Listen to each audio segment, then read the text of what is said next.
So welcome once again to the Business Mastermind for Unity South Central Region. I'm so happy to see your beautiful faces and to be here with you.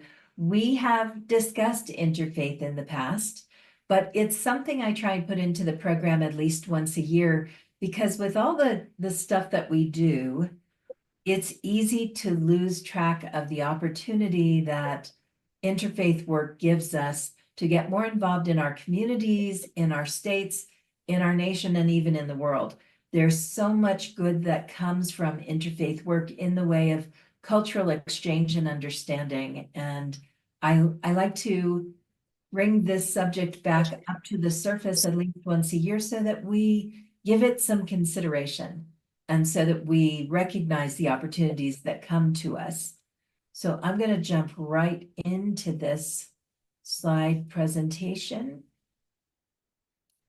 and get us going, and then we'll have a little chat time afterwards. So the idea of expanding love and understanding across spiritual borders is inherent in unity, in its very foundation, in the work that Charles and Myrtle did with the original Parliament of the World's Religions. All of that opening and influence has been there. So we're a rare and unique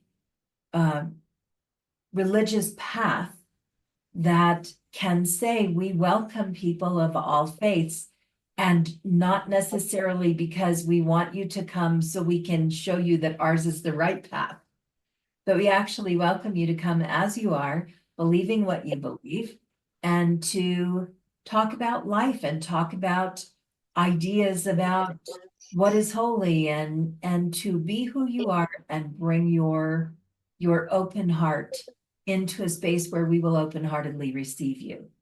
And that makes us unique in the world. And I'm sure that some of you will nod when I say this. I have had many people tell me what first attracted them to unity was the understanding that people of all kinds of faith could come together at a unity spiritual center.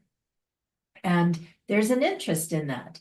When I do a year of teaching about other faiths, when I take a year and I hit on unity and 11 other faiths, and I compare and contrast all year long, those, I usually do it once a month. I have one Sunday that I dedicate to learning about another faith. And those are some of the highest attended services I offer. And the reason for that is people are curious and people are interested, and people have neighbors and family members and people all around them who are from other faith traditions, and they want to understand. And because religion has been so contentious, such a foundation for really difficult interactions across the world, our deep understanding makes a difference. And that's, again, why exploring interfaith collaboration is really important to me. And collaboration meaning not just becoming aware and interacting, but actually pursuing the opportunity to do good together with other faiths. There are so many things that we have in common: unity, love, connection. And when we say unity, we think of unity as our movement, but the idea of unity, the idea of humanity coming together exists in all faiths.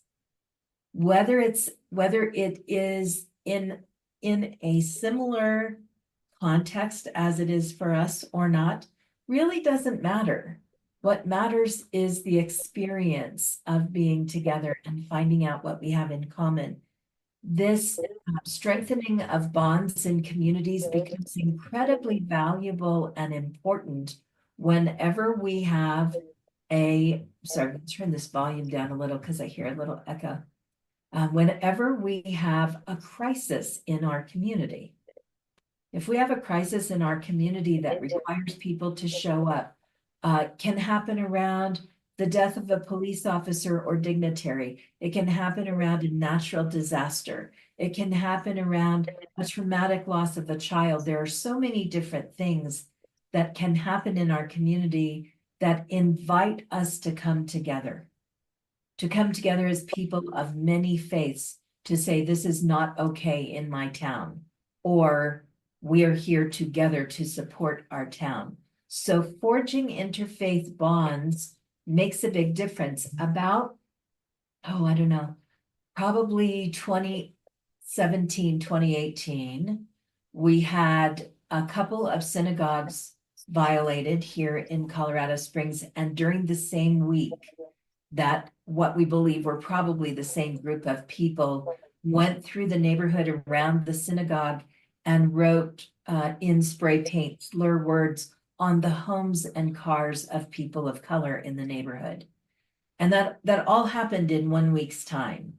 And because of interfaith work, because I had connections with people in all faiths, in so many traditions in the city, our Unity Church decided we wanted to do a Love Lives Here event.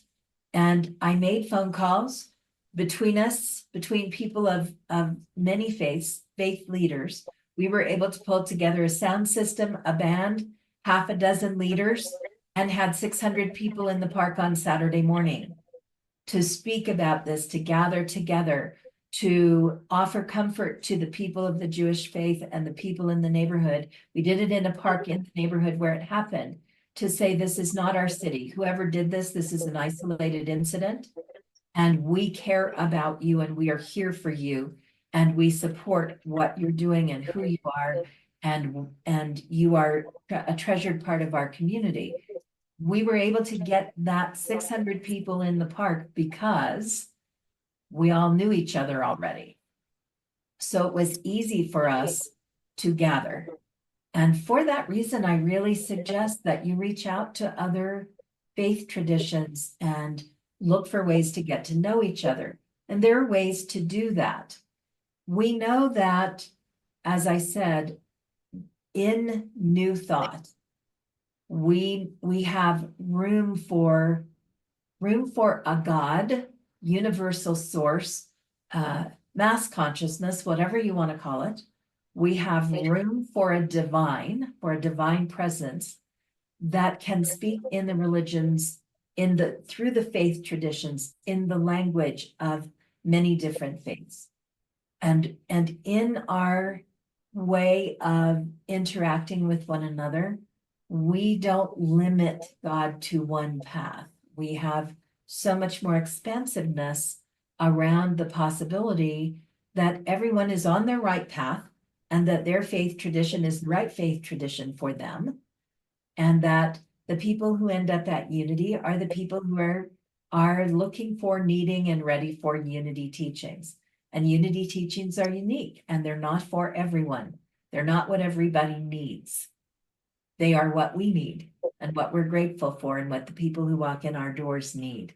And as much as we would like to have our communities grow and more people exposed, most of us are pretty good at recognizing that a variety of faith traditions is a good thing in the world, that diversity is a good thing in the world. And so one of the things that is really important, and this is a Jackie thing. This is actually something that Jackie taught, and I 100% agree with, and it has impacted recently our redoing our vision, mission, core values. We have always called ourselves here in Colorado Springs a welcoming community, and we are a welcoming community. And so are most of the churches in Colorado Springs. We will welcome you at the door. You are welcome here. Come in. You're welcome to come in. There is a difference between a welcoming community and an affirming community. And an affirming community affirms who you are and does not have a desire to change you from that. And so, other than to invite you into ways of thinking, which we certainly do, but without the need to change. And because of that, New Thought and inclusivity go hand in hand. And we are the perfect place we are the perfect people to organize interfaith activities to catalyst interfaith organizations and activities in our community. And they have great value. So how do you create those connections? One of the most effective ways to connect them is to make those connections is to find out if there are already interfaith organizations in your city. Interfaith is different than a minister collaborative that is all people of one faith. And we have a lot of those here in Colorado Springs. We have numerous minister collaborative organizations that are not interested in collaborating with people outside their faith. They're designed really for people of very similar belief, and they have their place and they do their good work, and that's great, but that's not what we're talking about. We're talking about a place where people of all faiths are welcome and actually encouraged to attend. If there isn't one in your city, if you can't find one, and you can find one, you can reach out to the faith leaders you know and ask if anybody knows of an interfaith organization. If you can't find one, start one. Send a note out to a dozen ministers and invite them to come for lunch. Do a potluck at your own place of being, at your service center, and invite people to come and just introduce themselves.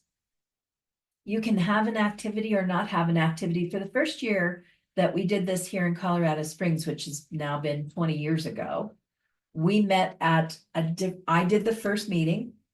We met at a different location, a different person's church or synagogue or temple, each time we met every month. And our whole activity was to potluck together and then to have a tour by that minister of their facility and an invitation for them to talk a little bit about the primary beliefs in their faith and how they were in service to the community. And lots of really good things came from that. One of the most fun things that came from that is a Thanksgiving pie service the week before Thanksgiving, the Sunday before Thanksgiving. And every year we chose a location and we invited our congregations to come together, and everybody brought pie. And so we did a service where each person spoke for a couple of minutes about a given topic. Could be faith, could be gratitude, could be whatever it was. But every year we had a different theme. Everybody spoke a few words, either from the Holy Book or from the teachings of their faith. So all of the ministers came together and each person got about 3 minutes. We brought our musicians together and had a couple of different musical entries as part of that service. And then everybody went back to fellowship and had Thanksgiving pie. And it was spectacular and so good because people will come together around dessert and they'll talk and they'll laugh and they'll get to know each other. And it was a really remarkable blending of energies and a really good way of bringing people together just for something fun. Because when you see somebody and you know somebody and you've sat across the table and had dessert with them and gotten to know their name, it's very hard to vilify them. They become real people. And that's an important thing to think about, not only in terms of faith traditions, but in terms of lifestyles. And when we think about our immigrant populations right now, to do something that brings our immigrant populations into your place of gathering so that people can find out where are our immigrants in our city from and what do they need and how can we support them. It becomes much easier to see what is true and what is not when you're dealing with people. But in faith traditions, this is a really good way to bring people together. And when you come together, you start with the conversation about the common values. That's why if we do a service and everyone's going to speak for a couple minutes on the topic of compassion, we all have teachings on compassion. And what we find out and what we demonstrate as our communities come together is that we have so much in common, so much more in common than what separates us.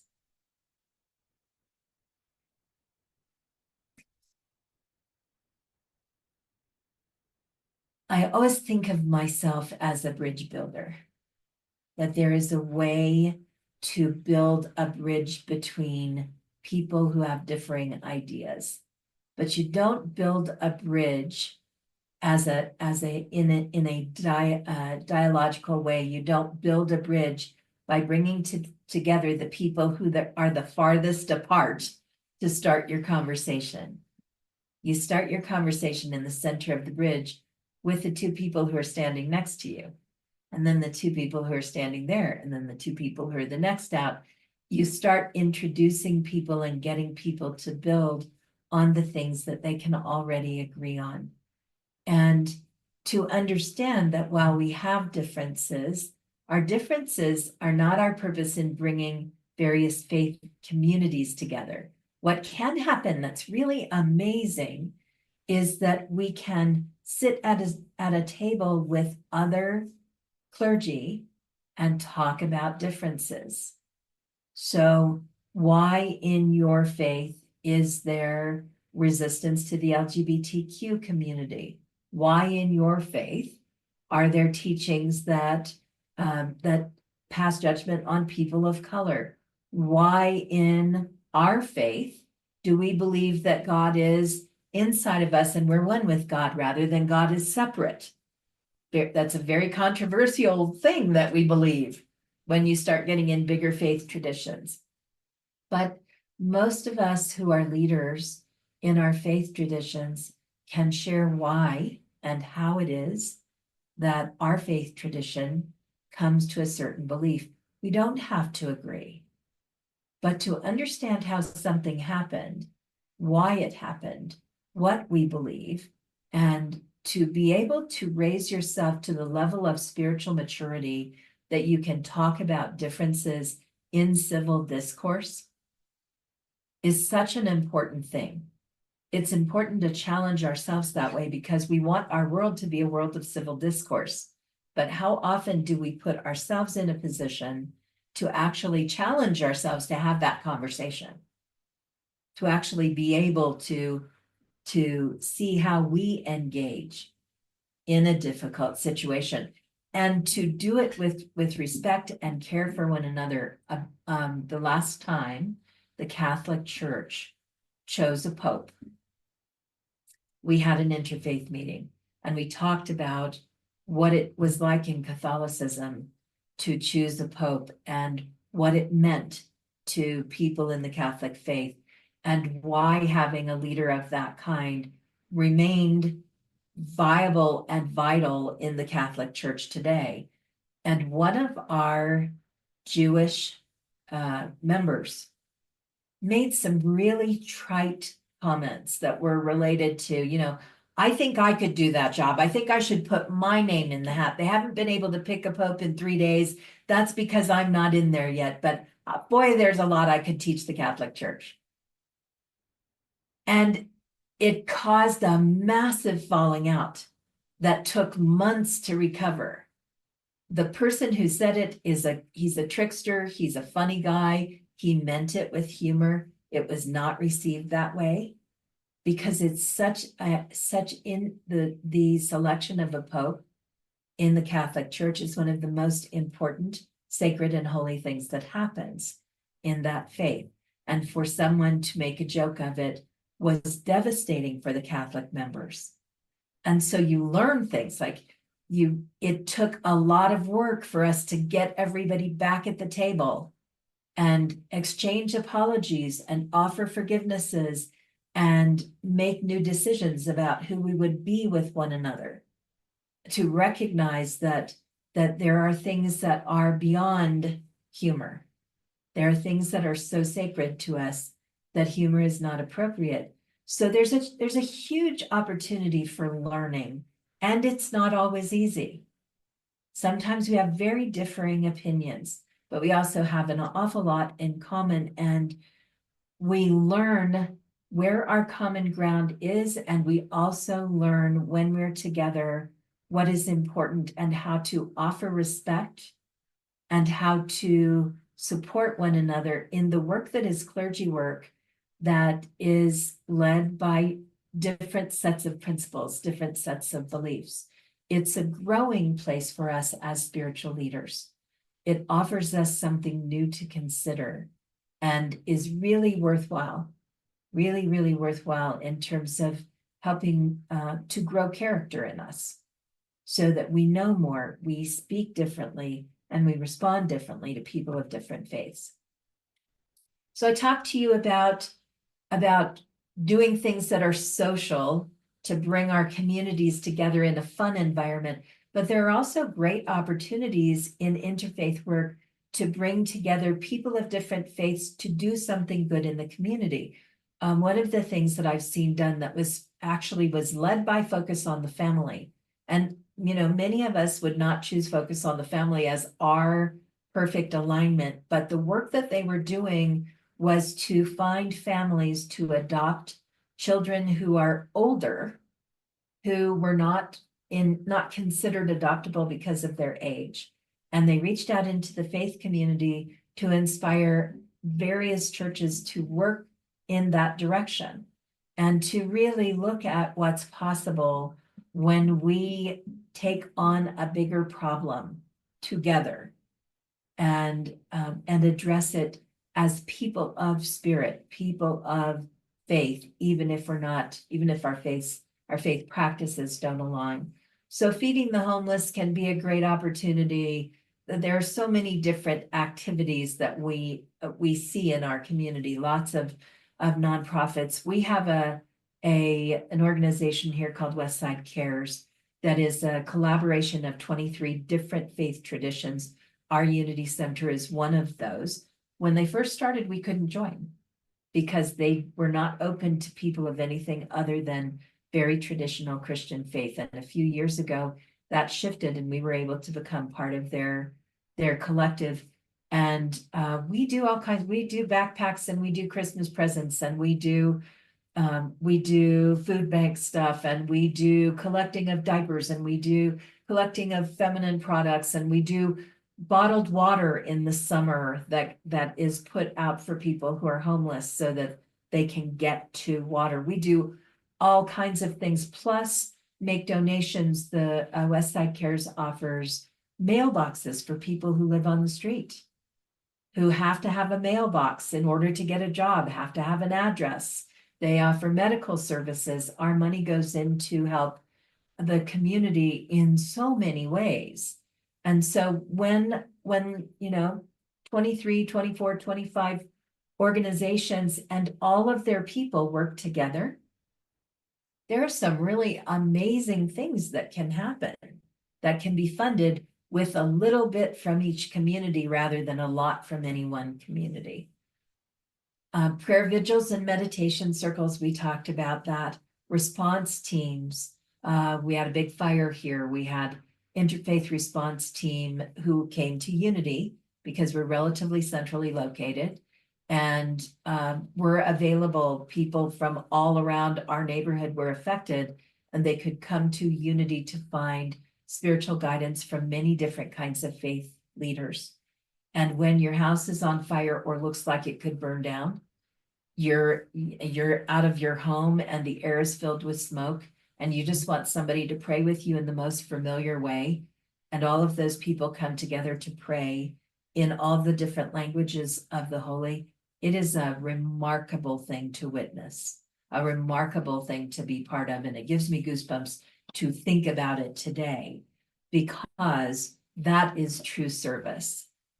It's not about our faith traditions. It's about the people who are in need right now and what we can do together. Celebrating holidays, we talked about Thanksgiving. There are lots of different ways to work around the Christmas season and all of the different holidays that get celebrated there. We often are doing Advent and our 4 Sundays of Advent.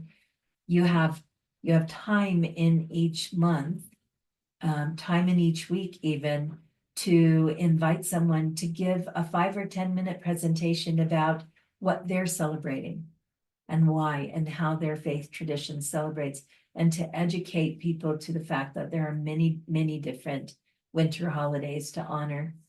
Collaborative worship services or pulpit exchanges are another really great opportunity. for Unity Church, oftentimes the UCC and MCC, or which is Metropolitan Community Church, or the Unitarian Universalists, those are really good pulpit exchanges for us because we have a lot in common with those faith traditions, and crossing pulpits gives us an opportunity to say we're aligned. Let me tell you a little bit about how we align, what principles we agree on, what is different for us, and let's keep our eyes open so that we can work together. Another way that we work together here in Colorado Springs is that in the city employees were not able to, this has been more than a decade ago, were not able to insure gay or lesbian spouses. If it wasn't a man and a woman, they could not qualify for insurance. And we pulled together 30 community leaders from faith traditions and fought that and got it changed, with running full page ads in the newspaper and really speaking up for the fact that everybody needed that coverage and that our city should offer it or find a company that would offer it that way. And we were able to enact change. So these are the kinds of things that can be done. We have a lot more power when we work with other faith leaders. We have a lot more impact available to us to do good in our communities. Education is a really big deal. When people understand the whys behind faith, what it is that we do and why we do it, a lot of misunderstandings are put aside. One of the things that comes to mind for me is the mikvah in the Jewish tradition, which is a place of washing. It's a watering place. And in the Jewish tradition, when a woman has her cycle every month, she goes to the mikvah to bathe herself, to make herself clean. And I have seen lots of misunderstanding around that assumes that faith positions women who are going through one of their most natural rhythms in life as somehow unworthy, when in actuality, it is the sacredness of the potential of life that's being honored there. So these kinds of things, the 7 levels of heaven, and the idea that if you die in a certain way in the Islamic faith, that you will receive virgins when you go to heaven, that what all of that means, where it comes from, the misunderstandings and lack of historical positioning that we have in our lives causes us to have assumptions about who people are and what they believe. And when we educate one another and we bring people in, we can ask real questions. People who show up and are willing to participate are willing to ask those tough questions for our communities, and in most cases, very willing, in the same way that we would be very willing to answer the tough questions about what we experience as people of the unity movement, because we don't want people to make their assumption. We want people to truly understand what it is we believe. So the educational opportunities that come for us as clergy, for the people that we serve, for the youth in our community, that it changes the world, makes a massive difference when we understand the whys and the historical content behind our religious beliefs. We can take bias down. That's really what I'm saying. We can reduce the level of frustration and lack of understanding and create the opportunity for more peace, and most especially more respect, that we can respect one another. We can better understand.